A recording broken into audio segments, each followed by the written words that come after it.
جھوٹوں کا مہاتما گاندھی، غداروں کا جواہر لال نہرو اور ملک دشمنوں کا ولبھ بھائی پٹیل۔ پاک فوج کا بھگوڑا میجر عادل راجہ کون ہے؟ عمران خان کی محبت میں ملک دشمنوں کا اعلی کار بننے سے بھی گریز نہ کرنے والا ایک مکروہ کردار۔ لندن میں بیٹھے پی ٹی آئی کے بھگوڑے کارکن میجر عادل راجہ کی اصل کہانی سامنے آ گئی۔ موصوف کو ایک خاتون کے ساتھ ناجائز تعلقات کے الزام میں پاک فوج سے لات مار کر نکالا گیا تھا۔ وہی خاتون عادل راجہ کی تیسری بیوی بھی بنی اور آخری اطلاعات تک راولپنڈی میں رہائش پذیر تھی۔ عادل راجہ کی پہلی بیوی اور بچے برطانوی نیشنل ہیں۔ عادل راجہ لندن کے ایک شراب خانے میں چند ٹکے پر لوگوں کو شراب کے جام بھر بھر کر دینے کی گھٹیا ملازمت بھی کرتا رہا ہے۔ عادل راجہ کی 3 بیویوں میں سے ایک اس کے جھوٹے ٹویٹس کی اصلیت کا بھانڈا بھی پھوڑتی رہی ہے۔ پاک فوج مخالف پروپیگنڈے کے تحت عینی شاہد کے طور پر عادل راجہ نے جو ٹویٹ کیے تھے، اس کی بیوی نے بھانڈا پھوڑا کہ اس وقت اپنے پالتو کتے کا ہم شکل یہ شخص اس جگہ موجود ہی نہیں تھا۔ عادل راجہ کے بارے میں پتا چلا ہے کہ برطانیہ میں سیاسی پناہ کا حصول اس کا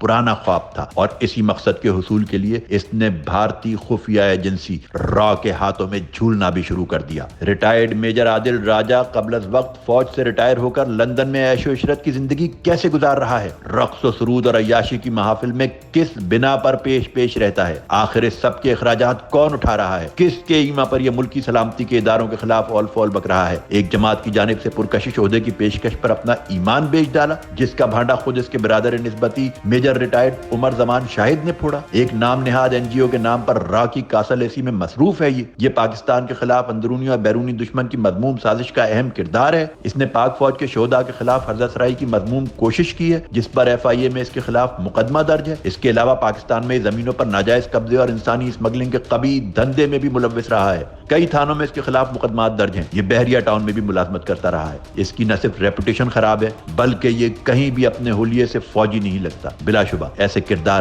بدبختی کی علامت اور لعنت و ملامت کے مستحق ٹھہرتے ہیں۔ نیوز پاکستان، کراچی۔